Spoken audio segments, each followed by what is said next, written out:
लाडकी बहीण योजना पुढील हप्ता 4,500 रुपये म्हणजेच की लाडक्या बहिणीला 4,500 रुपयाचा मेसेज कसा येणार। तर लाडक्या बहिणींना 4,500 रुपयाचा मेसेज हा दिवाळी बोनस मिळून येणार आहे। म्हणजेच की लाडक्या बहिणीच्या खात्यामध्ये 4,500 रुपये मिळणार आहेत। म्हणजेच की 4,500 रुपये कसे तर 1.5 प्लस आणि वरचे आपल्या लाडक्या बहिणींना बोनस मिळणार आहे आणि मेसेजही येणार आहे। तरी लाडक्या बहिणींनी आता लक्ष ठेवून आपल्या खात्यावर राहावं, म्हणजेच की मेसेज आला की लगेच आपल्याला कळेल। आणि कोणाकोणांना मेसेजही आलेला आहे परंतु काही महिलांना आलेला नाही, तर आपल्या कमेंट बॉक्समध्ये नक्की सांगा की कोणाला आला नाही किंवा नाही आला, तर आपण त्यावर नक्कीच व्हिडिओ बनवून सांगू की कधी पैसे मिळणार आणि कधी नाही। हा शेवटचा निर्णय आहे, म्हणजे काही झालं तरी लाडक्या भावांनी आता शेवटचा निर्णय घेतलेला आहे आणि काही झालं तरी 5,500 रुपये बोनस मिळणार म्हणजे मिळणार।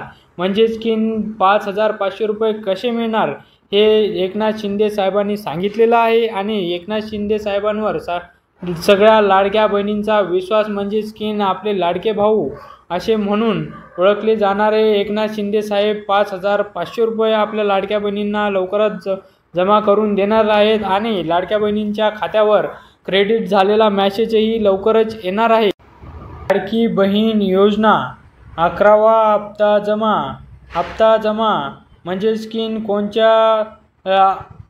कोणत्या जिल्ह्यामध्ये 11वा हप्ता जमा झालेला आहे ते म्हणजेच की बुलढाणा जिल्हा, जालना जिल्हा आणि बीड जिल्हा हा लाडक्या बहिणींसाठी योग्य ठरलेला आहे आणि 11वा हप्ता ही लाडक्या बहिणीच्या खात्यामध्ये जमा झालेला आहे।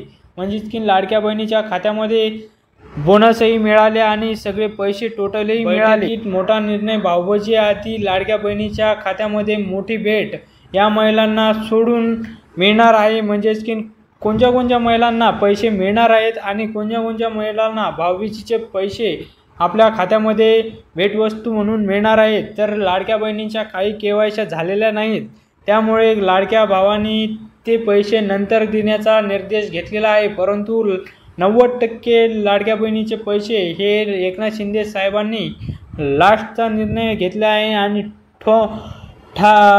ठोकपणे आणि बैठकीत मोठा निर्णय घेतलेला आहे। तरी लाडक्या बहिणीच्या खात्यामध्ये पैसे आले नसतील तर त्या लाडक्या बहिणींनी आपल्या कमेंट बॉक्समध्ये नक्की आपला मेसेज आला किंवा नाही ते नोंदवावं आणि मलाही माहीत झालं पाहिजे, कारण की आपण त्यावर व्हिडिओही बनवू आपण।